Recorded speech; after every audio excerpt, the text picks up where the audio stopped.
Sim, gravação iniciada. Então, iniciando a gravação aqui também, retomando a nossa sessão de julgamento do dia 2 de dezembro de 2020, primeira turma da terceira Câmara da segunda sessão do CAF. Presentes os conselheiros João Maurício Vital, Wesley Rocha, Kleber Ferreira Nunes Leite, Fernanda Melo Leal, Paulo César Macedo Pessoa, Letícia Lacerda de Castro, Maurício Dauritim do Vale e Sheila Ares Cartacho Gomes. Eu vou retomar um processo de ontem que saiu em vista de mesa. São os itens 39, 40 e 41, doutor Kleber. Que a doutor João, se quiser só mencionar para ficar registrado na gravação, que é o doutor Kleber, a questão da inconstitucionalidade. Aí só para a gente registrar aqui na gravação. Eu vou alterar aqui o meu voto, vou dar discussões que foram demonstradas aí, e a empresa deixou de cumprir obrigação legalmente imposta, né, que era, no caso, ter protocolado o pedido de isenção lá na unidade do INSS, na época, né, ela não tinha isso, então, de acordo com o parágrafo 1º, eu aproveitei e fiz uma análise também, porque ela alegou que tinha direito, e realmente algumas empresas têm direito adquirido a isenção, no caso de decisão transitada em julgado, e outras por causa de um decreto de 1977, mas não é o caso que eu pude analisar que ela tendo direito adquirido, não é o caso aqui não. Então, o caso para os três, como ela não cumpriu a exigência, o lançamento está correto e eu nego provimento ao recurso nos três. O 40 refere-se à obrigação principal, o 39 ao Código 68 da GFIP e o 41 de terceiros. Então, é o mesmo negar provimento ao recurso. Ok, doutor Kleber. Doutora Letícia. Eu quero só fazer uma observação rápida. Primeiro, agradecer, né, aos colegas, ao doutor Paulo, ao doutor João. O doutor Paulo foi ali, insistiu, né, para a gente analisar melhor o caso. O doutor João trouxe né, a necessidade de a gente ler a íntegra, por evidente, da decisão judicial, mas eu gostaria só de chamar a atenção que partes desse acórdão que, às vezes, regras procedimentais podem ter esse nome, ser assim intituladas, mas, a rigor, constituírem matéria de imunidade. Então, não é o título que a gente tem que se apegar. Embora, a minha única observação é que eu tenho entendimento, embora não seja desse caso, mas já deixando claro que não basta um título para se enquadrar ou não no acórdão do Supremo. Mas eu acho que é ônus do recorrente, quando ocorrer esses casos, chegar e alertar nesse sentido. Falar, olha, está falando que é de procedimento, mas se você olhar bem, a questão é de imunidade, porque senão ficaríamos numa situação até paranoica, de ter que entrar ali né, em todos os atos normativos. Então, eu queria só... eu, particularmente, acho que esse acordo não encerra, em definitiva, a questão, porque cabe ainda essa análise da natureza do ato, mas que eu acho que tem que sempre ser trazida pelo contribuinte. Né? Eu acho que nós somos inertes para ir além dessa prova. A gente deveria ser inerte, né? Então, é só essa observação e agradecer pela disponibilização do acórdão aí pelos meus colegas. Obrigada, doutora Letícia. Podemos colocar em votação, então, os itens de 39 a 41. O doutor Kleber está negando o provimento ao recurso. Doutor João. Considerando que o motivo de indeferimento aí da questão da imunidade é de uma obrigação instrumental, que era se inscrever no órgão adequado, e não é uma exigência material da imunidade, como disse a doutora Letícia, e, portanto, não se enquadra na declaração de inconstitucionalidade do STF, eu acompanho o relator. Doutor Wesley. Eu vou abrir a divergência lá para ter o nosso posicionamento que já venho falando há algum tempo, enfim, para não alongar mais já o que foi dito, eu vou abrir divergência. Viu? O quê? Para dar provimento. Isso, para dar provimento. Ok.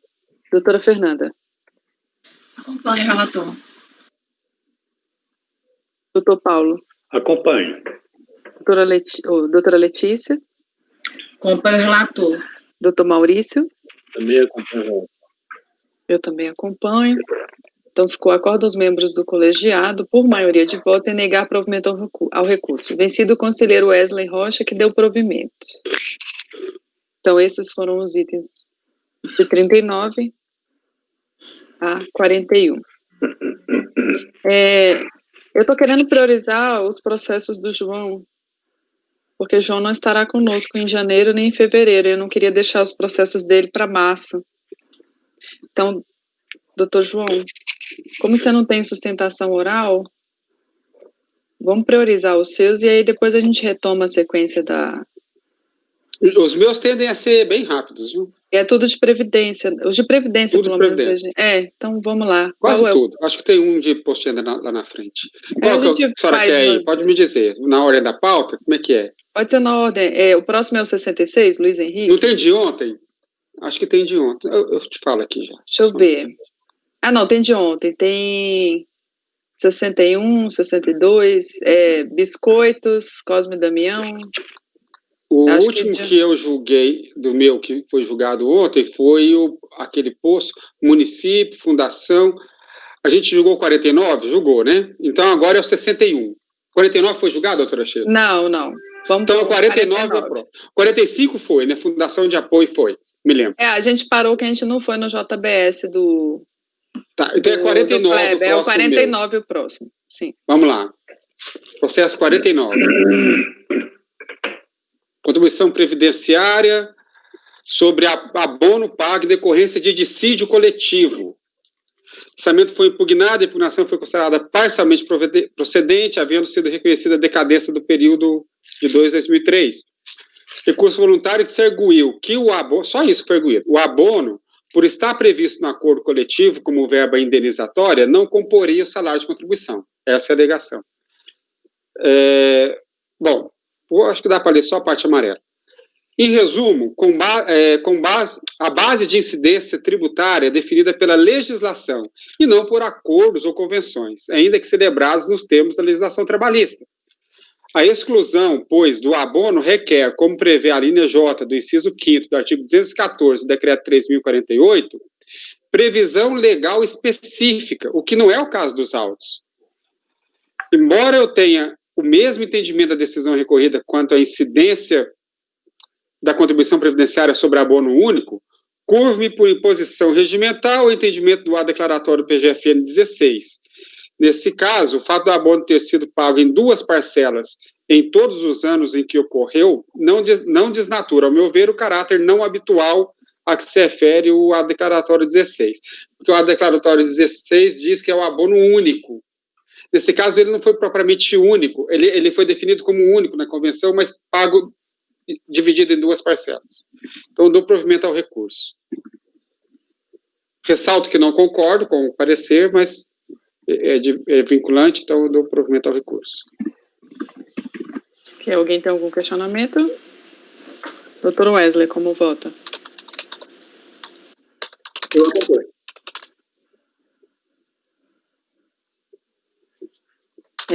Doutor Kleber? Acompanho. Doutora Fernanda? Acompanho o relator. Doutor Paulo? Acompanho. Doutora Letícia? Acompanho. Doutor Maurício? Também acompanho. Eu também acompanho. Então, item 49, Marlin Azul, comércio de petróleo, acordo aos membros do colegiado por unanimidade de votos em dar provimento ao recurso. É melhor de colocar aqui o dia que foi julgado. Isso. Próximo, doutor João. 61. 61.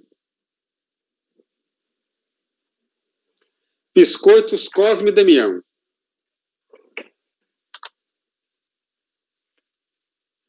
Lançamento de contribuição previdenciária 2004-2007 sobre remunerações pagas a segurados empregados, parte patronal, terceiros e SAT. Foi impugnada, a impugnação foi improcedente, no recurso voluntário ele questionou a contribuição ao INCRA, os juros calculados com base na Selic, por ofender a Constituição, e a multa de ofício aplicada por ofender também a Constituição e não corresponder ao que determina o artigo 18 da Lei 10.833. É o relatório. Contribuição ao INCRA, eu afasto, tem farta jurisprudência, inclusive, da turma e também do STF, dizendo que a empresa urbana também contribui condicional ao INCRA, cito aqui a jurisprudência. O juro Selic, súmula CARF vinculante número 4, e a multa, eu digo que a multa aplicada foi a então prevista no artigo 35 da 812, trata-se de multa vinculada ao tributo, e em nada se relaciona com a multa prevista no artigo 18 da Lei 10.833, que é uma multa isolada que se refere à não homologação da compensação quando a falsidade de declaração. Também nego provimento nessa matéria. Enfim, conheço em parte do recurso, não conhecendo as alegações de constitucionalidades e nego provimento. Perfeito. Gente, eu vou rápido, mas se tiver alguma dúvida, pode me interromper. É só porque... Alguém tem algum questionamento? Doutor Wesley?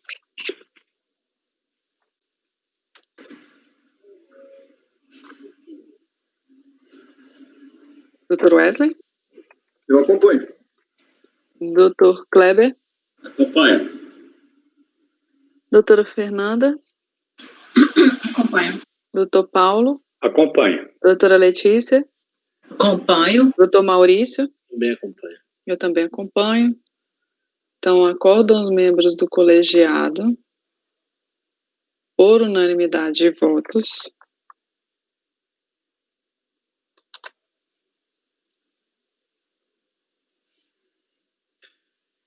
em conhecer em parte do recurso, não conhecendo das alegações de inconstitucionalidade e negar-lhe provimento.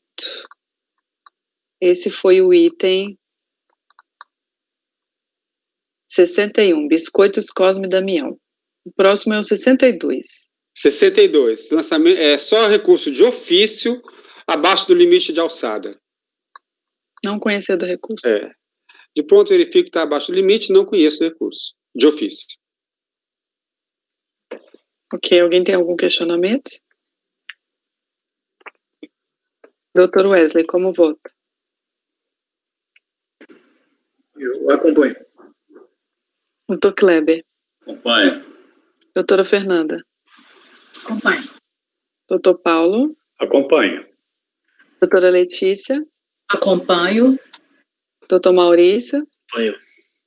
Eu também acompanho. Então, o processo é 62. Agora eu... Desculpa. Esse foi o 62, né? Isso. Acorda os membros do colegiado, por unanimidade de votos, em não conhecer do recurso de ofício. Isso. Ok. Próximo item. 66. Ok. Multa, eu vou ter alguns desse aqui. Isso aqui é uma multa isolada por não apresentar documento, no caso aqui, registros contábeis. Apresentou o livro diário incompleto, movimentação financeira, sem as movimentações financeiras, só tinha os lançamentos da obra de construção civil de sua responsabilidade.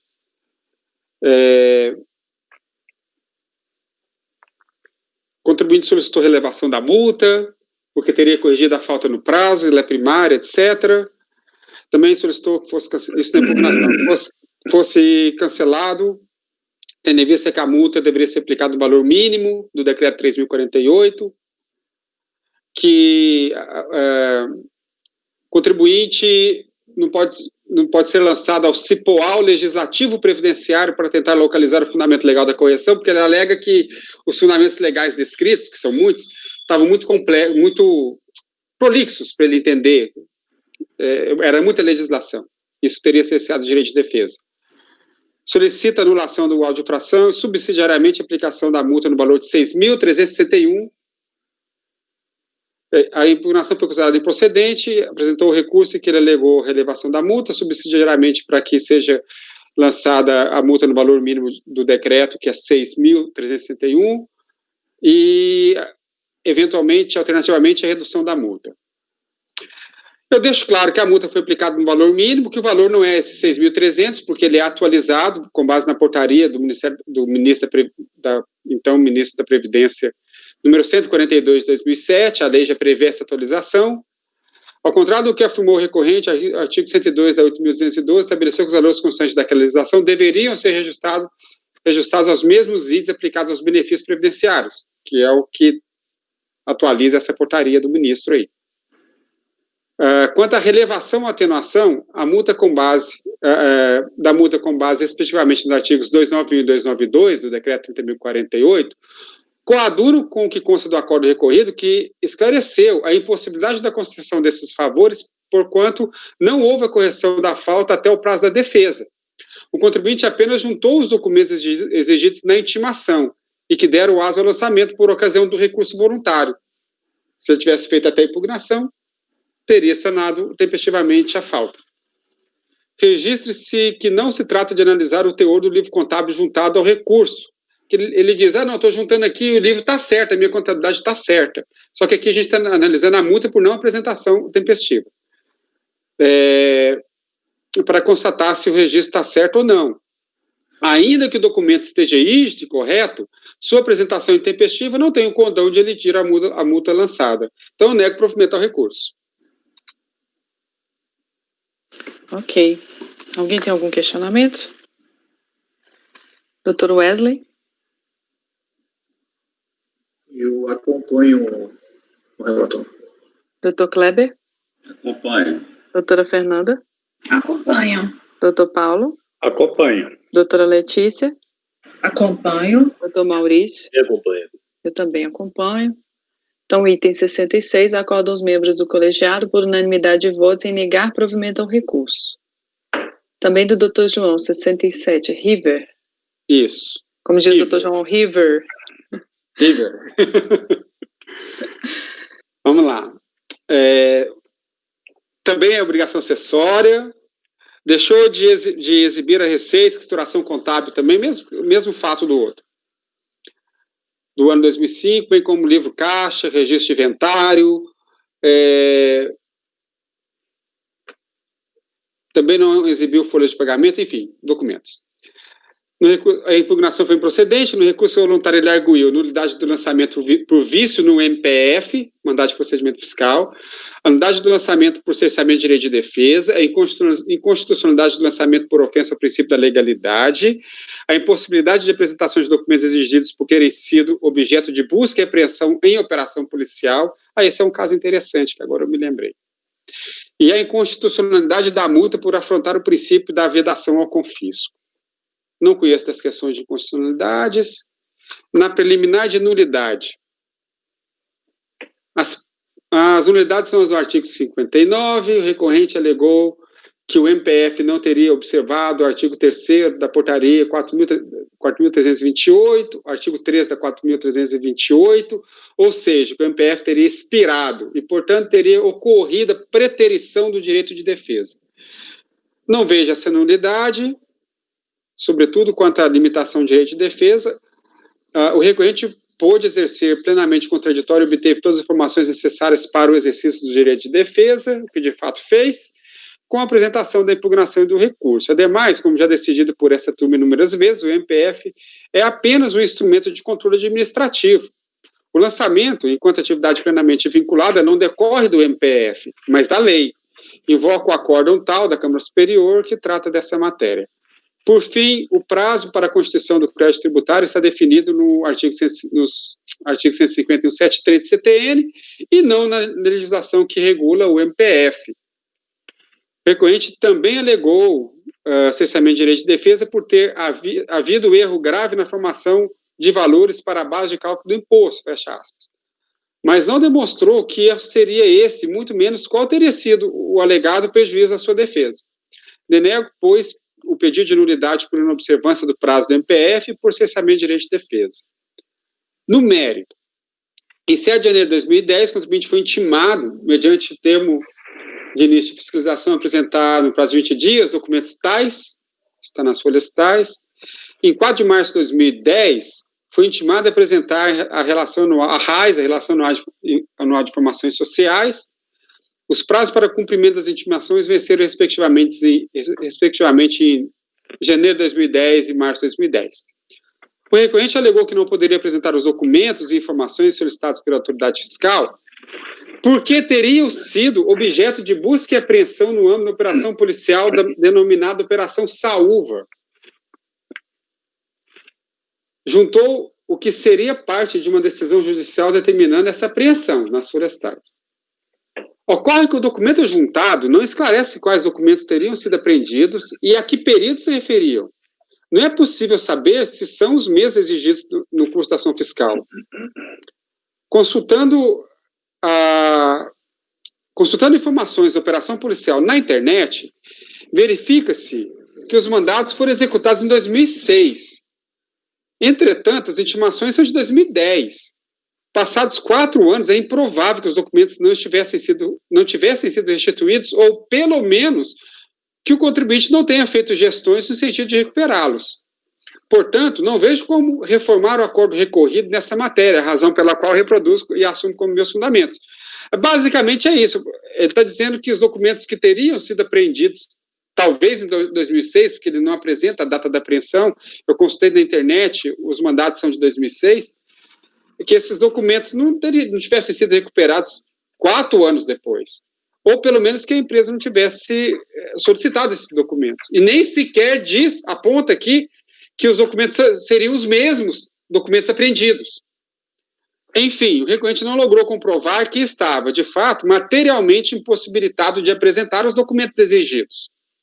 Registre-se que a referência à Lei 9784, ao questionar o ato de exclusão, não guarda pertinência com a matéria dos autos. Voto por conhecer em parte do recurso, não conhecendo das alegações de constitucionalidade, rejeitar as preliminares e no mérito negar provimento. Então, aqui a questão ele diz, olha, em sua defesa, eu não posso ser multado por não apresentar documentos, porque esses documentos foram apreendidos e, portanto, não estariam comigo. Mas eu afasto isso dizendo que ele não comprova que os documentos são os mesmos daqueles exigidos pelo fiscal. Pelas informações que a gente obteve na internet, a operação teria ocorrido 4 anos antes da exigência fiscal, e ele não apresenta quais foram os documentos que teriam sido apreendidos por ocasião dessa ação policial, para saber se são exatamente os mesmos. Né? Ok. Alguém tem algum questionamento? Dr. Wesley. Eu acompanho. Dr. Kleber. Acompanho. Doutora Fernanda. Acompanho o relator. Dr. Paulo. Acompanho. Doutora Letícia. Acompanho. Dr. Maurício. Acompanho. Eu também acompanho. Então, item 67, River. Acordam os membros do colegiado, por unanimidade de votos, em conhecerem parte do recurso, não conhecendo das alegações de inconstitucionalidade, rejeitar as preliminares e, no mérito, negar-lhe provimento. 68, do João Toledo.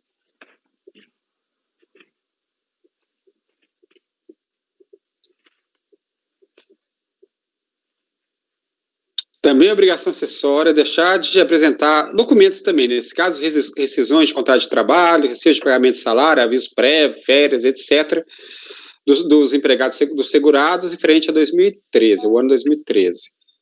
A impugnação foi improcedente, no recurso ele disse, a nulidade do auto de infração alega a nulidade do auto de infração do processamento de direito de defesa, porquanto a autoridade lançadora não teria analisado completamente os documentos apresentados por ocasião da ação fiscal.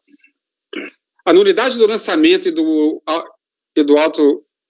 dos autos de infração reflexos, por terem se baseado em presunção e arbitramento. A gente está tratando de obrigação acessória aqui. Que os documentos exigidos foram, em sua maioria, apresentados tempestivamente,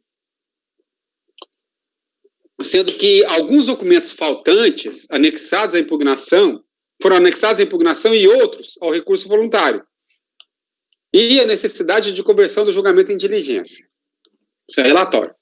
Recurso intempestivo dele conheço, exceto quanto à alegação de nulidade dos autos de infração reflexos, porque não podem compor esta lide, que está adstrita ao lançamento deste processo, resultante do descumprimento da obrigação acessória, de irregularmente intimado, deixar de fornecer documentos à autoridade fiscal.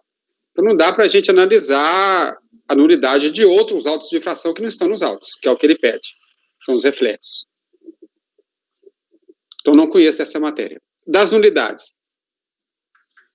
Ele alegou que seria nulo por cessamento de direito de defesa, na medida que os documentos apresentados quando da ação fiscal não teriam, segundo o recorrente, sido devidamente analisados. Ora, o próprio recorrente admitiu que não apresentou, após 3 intimações, todos os documentos exigidos, sob a alegação de que estaria em processo de mudança de assessoria contábil, tendo apresentado parte da documentação faltante na impugnação, e parte foi anexada ao recurso voluntário. Acho que não precisa nem esticar, né, gente? Ele nem apresentou os documentos, e a multa é mínima. Então, se ele tivesse deixado de apresentar um, já seria suficiente. E ele mesmo diz que apresentou uma parte no recurso voluntário. Ok. Eu nego, do pedido de diligência também eu nego, porque depois de 3 vezes intimado, ele não ter apresentado os documentos todos, os documentos que eram dele, que não era para obter documentos fora, documentos dele. A diligência é para obter o quê? Os documentos que estariam na guarda dele? Nego a diligência. Relevação da multa, também não precisa espichar mais, porque, afinal de contas, tem documentos que ele só estaria apresentando por ocasião do recurso, que já se tornaria intempestivo para efeito de relevação. Então, eu voto por conhecer em parte do recurso, não conhecendo a matéria que não acompanha a lide, rejeitar as preliminares e negar provimento. Colocar aqui só rejeitar o pedido de diligência, né? Ah, obrigado. Alguém tem algum questionamento? Doutor Wesley, como vota? Eu acompanho o relator. Doutor Kleber? Acompanho. Doutora Fernanda? Acompanho o relator. Doutor Paulo? Acompanho. Doutora Letícia? Acompanho. Doutor Maurício? Acompanho. Eu também acompanho. Então, item 68, acordam os membros do colegiado, por unanimidade de votos, em conhecerem parte do recurso, não conhecendo da matéria que não compõe a lide, rejeitar as preliminares, rejeitar o pedido de diligência e negar-lhe provimento. Vou pular o da Fernanda aqui, vou para o item 70 do doutor João.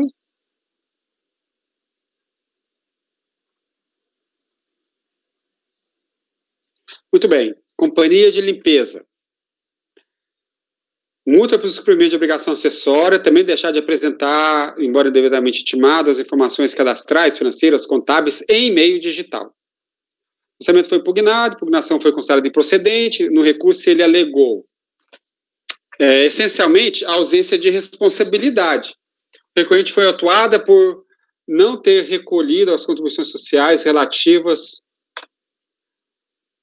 ao período de março, etc., etc., ocorre que o atuado não é obrigado a efetuar os referentes depósitos, bem como em relação ao GFIP, uma vez que os mesmos são de total responsabilidade das empresas prestadoras de serviço. Essa é a alegação dele. A gente está falando aqui de multa por não apresentar documentos contábeis em meio digital. Está aí, o voto é um parágrafo. O recurso é tempestivo, porém não é possível dele conhecer por ser inepto, já que não contestou a infração, que foi o não atendimento da intimação fiscal apresentando documentos exigidos em meio digital. Esse é o voto, o recurso é inepto. Ou seja, o presente lançamento não guarda nenhuma relação com a eventual responsabilidade pela contribuição previdenciária, que é o que ele alega na impugnação, não, no recurso. Eu coloco aí as folhas do recurso, se quiser ver, eu estou reproduzindo o recurso, o recurso é tudo isso que eu reproduzo aí. Então, vocês podem chegar à conclusão se ele é ou não inepto.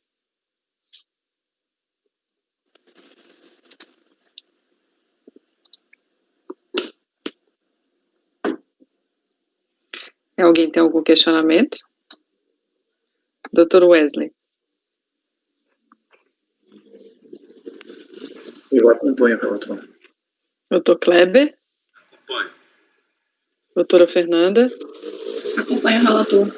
Doutor Paulo? Acompanho. Doutora Letícia? Acompanho. Doutor Maurício? Acompanho. Então, eu também acompanho. Item 70, acordam os membros do colegiado por unanimidade de votos em não conhecer do recurso voluntário. 71, Hortel.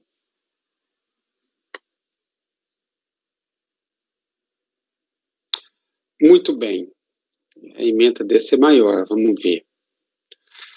Multa isolada por descumprimento de obrigação acessória nos termos da atuação fiscal consistiu em empresa foi atuada porque deixou de prestar informações cadastrais, financeiras, contábeis na forma estabelecida, que é meio digital, em especial a RAIS. Em especial esse documento. O lançamento foi impugnado, a impugnação foi considerada improcedente, no recurso ele arguiu. A decisão recorrida é nula, porque não foi adequadamente fundamentada, ofendendo o princípio da ampla defesa.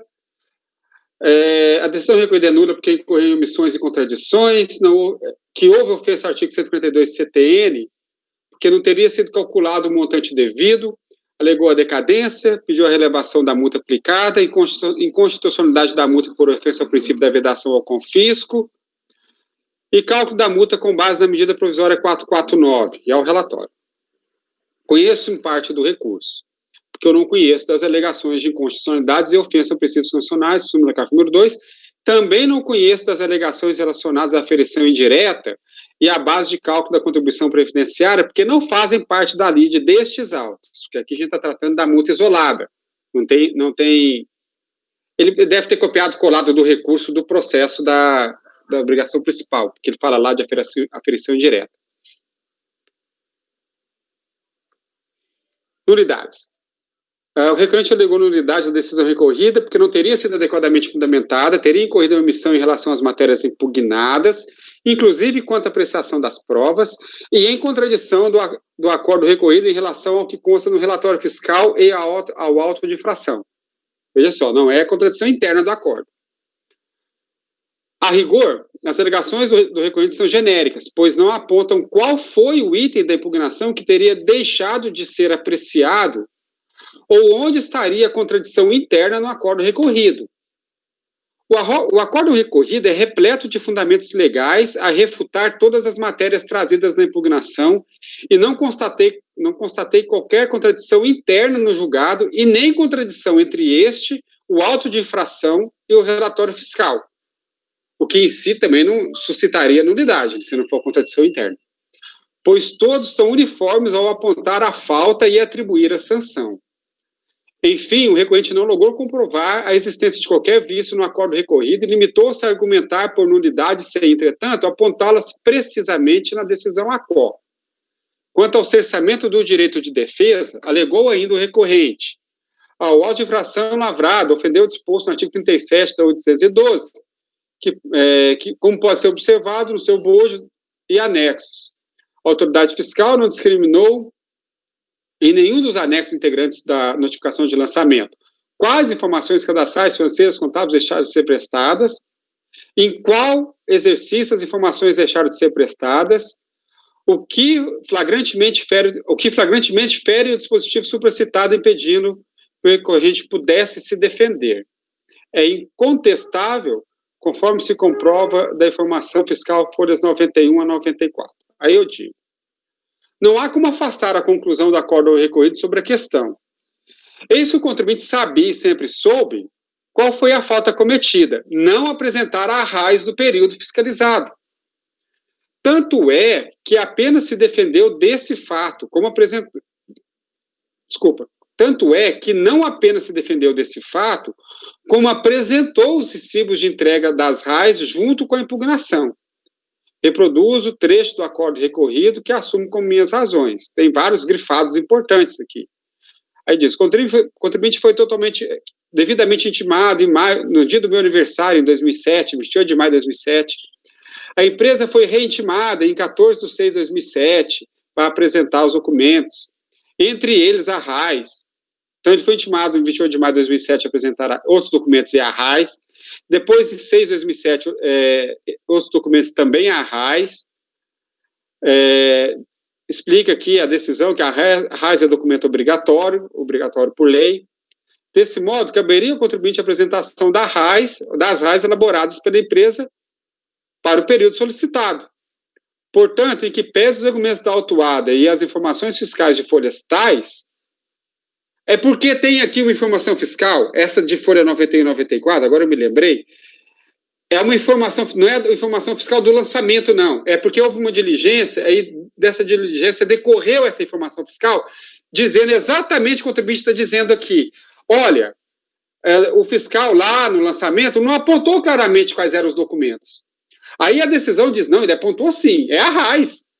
Aí o contribuinte se apega a essa informação fiscal dada na diligência para dizer, realmente o fiscal não apontou exatamente quais eram os documentos. E o acórdão diz, não, ele apontou sim, está errada essa informação que veio da diligência, está realmente errada. É a informação de folha 91 a 94. Portanto, em que pese os argumentos da autuada e as informações fiscais de folha 91 e 94, verifique-se da análise dos presentes autos que a empresa dispunha de todos os elementos necessários à preparação da sua defesa, o que efetivamente ocorreu, posto que foram apresentados, tanto na impugnação folhas tais, quanto na manifestação de folhas tais, diversos argumentos que demonstram que o contribuinte teve pleno entendimento da acusação fiscal que foi feita. O contribuinte, inclusive, junta cópia na impugnação e solicita a relevação do auto de infração, nos seguintes termos. O auto de infração, a autuação ocorreu em virtude de que ao tempo do procedimento fiscalizatório, a impugnante não pôde corrigir o erro apontado a fim de exibi-los ao auditor fiscal. De modo que requer a juntada de cópias simples da RAIS entregues para comprovar sua existência e tempestivamente juntada a presente defesa com o princípio escopo de corrigir a falta, para ter a relevação. Salienta que a impugnante é primária, etc. Portanto, nos termos do 291, requer a relevação. A empresa juntou, na impugnação, apenas os recibos das RAIS de 99 a 2005, ou seja, por ocasião da impugnação, novamente não apresentou os documentos solicitados, pois não foram anexadas as declarações completas das RAIS elaboradas pela empresa para os anos de 99 a 2005, e não foram trazidas as RAIs do ano de 97 e 98. Rejeito, pois, todas as preliminares de nulidade. Decadência. O fato tributável, que foi o descumprimento de uma intimação da autoridade lançadora para apresentar documentos, especificamente a RAIS. Trata-se, pois, de inadimplemento de obrigação acessória, cujo fato gerador foi deixar de apresentar o documento exigido. Esse fato gerador ocorreu, no meu entender, no momento em que, vencido o prazo dado pela autoridade fiscal, o contribuinte não atendeu a intimação, porque essa é a hipótese de incidência. Essa situação não se confunde com o fato gerador das obrigações previdenciárias e nem com o período sob fiscalização. Registre-se que os documentos exigidos referiam-se aos períodos de 97 a 2005. Eu estou registrando isso porque uma parte do colegiado entende que, se passados mais de 5 anos, não poderia sequer exigir. Mas uma parte teria mais de 5 anos, outra parte não. No caso, a primeira intimação estabeleceu que os documentos deveriam ser entregues a partir de 6 de 2007, às 9 horas e tal, minutos, durante todo o desenvolvimento da ação fiscal.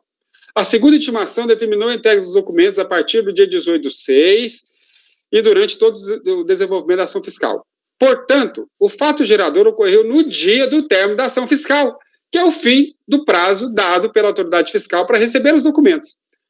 Portanto, o fato gerador ocorreu no dia seguinte a esse término, quando o contribuinte passou a estar em mora em relação à obrigação acessória. A ação fiscal encerra com a lavratura do auto de infração, que ocorreu em 26/7/2001, está na folha 3. Portanto, a data da ocorrência do fato gerador é 27/7/2007. Que 2007, gente? 2001. A data da ocorrência do fato gerador é 27/7/2001. Será que é 2001 mesmo? Você falou negócio de documento de 2005? Sim, acho que eu olhei errado. Deixa eu olhar aqui, folha 3. Ainda bem que eu anotei a folha. Eu acho que está errado. Acho que é 2007. É 2007. Certamente é 2007. Mas vou olhar aqui, folha 3.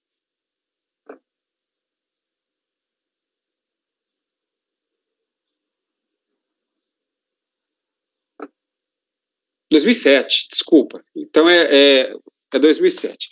Estou lendo o parágrafo. A ação fiscal se encerra com a lavratura do auto de infração, que ocorreu em 26/7/2007. Portanto, a data do fato gerador é 27/7/2007. O contribuinte teve ciência do lançamento no dia 30/7/2007. Portanto, não tem que se falar em decadência. O cálculo da multa. O contribuinte alegou que a autoridade lançadora violara o artigo 142 do CTN. Engano-se recorrente. O montante devido está perfeitamente calculado, os fundamentos desse cálculo em condicional de infração eu reproduzo aqui. Então, afasto a nulidade por não ter sido calculada a infração. Relevação da multa. Ele pede a relevação, tendo em vista que houve a correção da infração e em momento algum houve dolo ou má-fé. É a alegação dele. Porém, ao contrário do que afirmou o recorrente, não houve saneamento da infração até o momento da apresentação da impugnação, como bem observou o acordo recorrido, folha 131. A empresa juntou na impugnação recibos da RAIS de 99 a 2005, ou seja, por ocasião, deixou de juntar, portanto, os documentos completos das RAIS de 99 a 2005 e não foram trazidos as RAIS de 97 a 98. De fato, os documentos apresentados nas folhas 32 a 40 não constam as RAIS completas, nem o nome dos empregados e demais informações, mas, essencialmente, os recibos de entrega. Portanto, a falta não foi corrigida integralmente, não sendo possível a relevação da multa. Então, voto por quem sem parte do recurso, não conhecendo as alegações de constitucionalidades e das matérias estranhas à lide, rejeitar as preliminares e negar-lhe provimento. Nossa, que voto cansativo. Tá afastando a decadência também, né? Tem que afastar a decadência, sim. Eu fiquei na dúvida na questão da decadência, João. Vamos lá. Tu estás dando quer dizer, estás negando a decadência diante da ocorrência do fato gerador ser finalizado com os atos do PAF, é isso? Não, o fato gerador é o não atendimento à intimação. Tá. Então, qual é o momento que ocorre o fato gerador? É isso que eu estou explicando. O momento é na data, é o dia seguinte à data limite dada para cumprir-se a intimação. Por quê? Porque é a partir de quando o contribuinte está em mora. Então, quando aconteceu o fato gerador dessa exação? Se o prazo final era 26 de 7 de 2007, o fato gerador é 27 de 7 de 2007. Porque ele passa a estar em mora.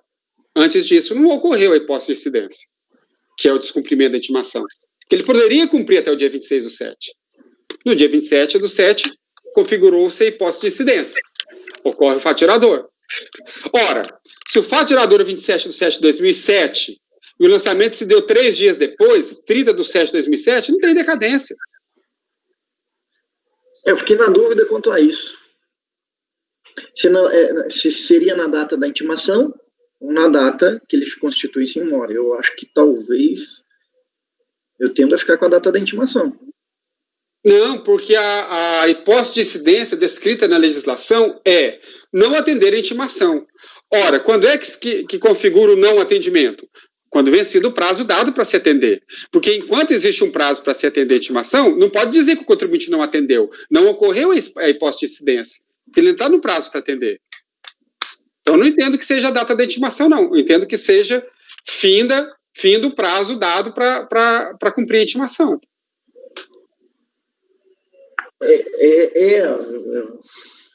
Bom, ainda que fosse a data da intimação, não haveria decadência. De todo modo, porque a intimação foi no dia 26. Foi no dia... 26. Não, desculpa. As intimações foram dia 6 do 7 de 2007 e 18 foram duas. E 18 do 7 de 2007. Eu vou votar pelas conclusões aí. O Paulo pediu a palavra. Sim, é só para esclarecer, porque a turma tem um entendimento divergente com relação a essa questão de documentos, na apresentação de documentos. Nesse caso, os documentos solicitados se referem a período de 97 a 2005.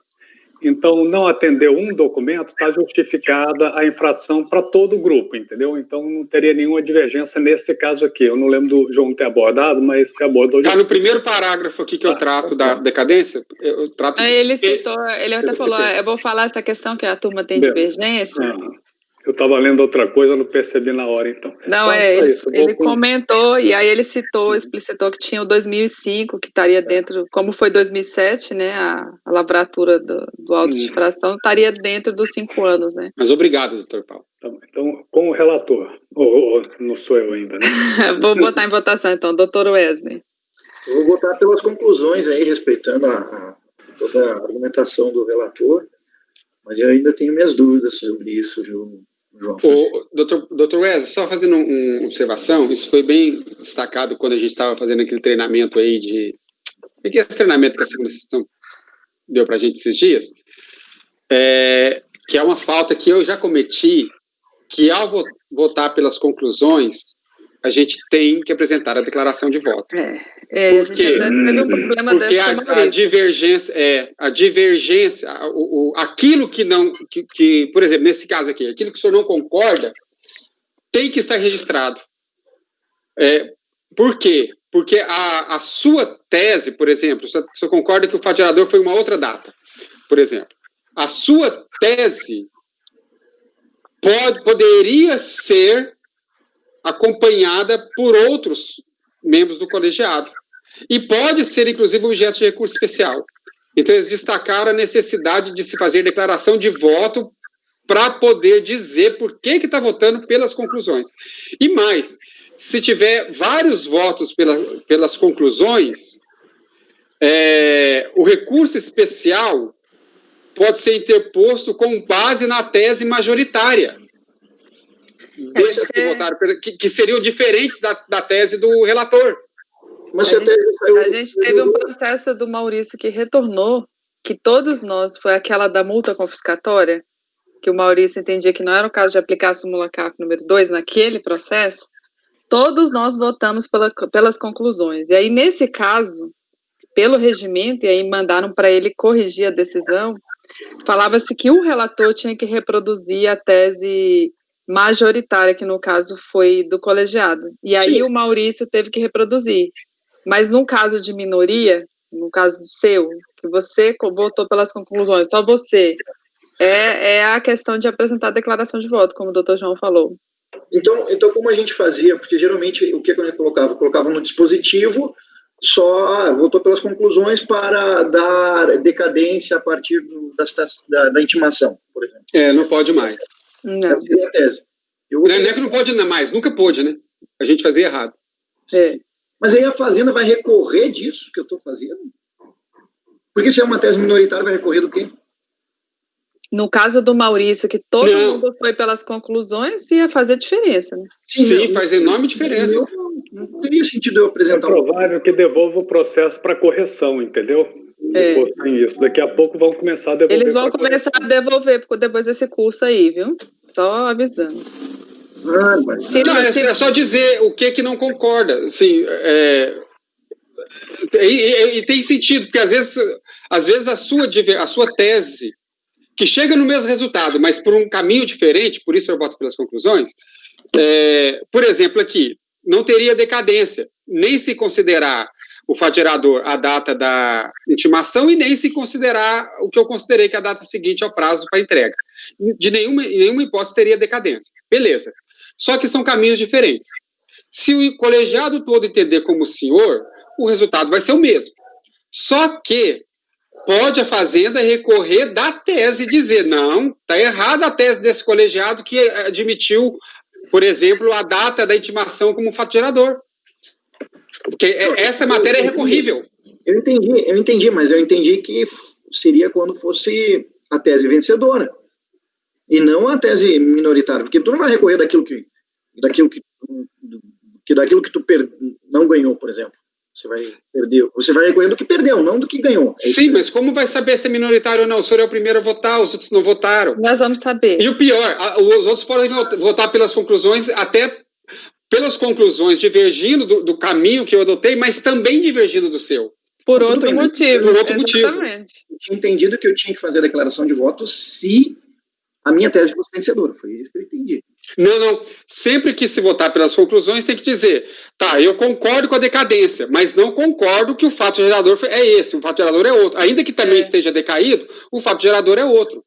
Aqui dando exemplo do caso aqui concreto, né? Bom, considerando que não há decadência nos dois métodos, avaliações no caso, considerando que nós estamos em dezembro, eu vou acompanhar o relator. E que está sendo gravado?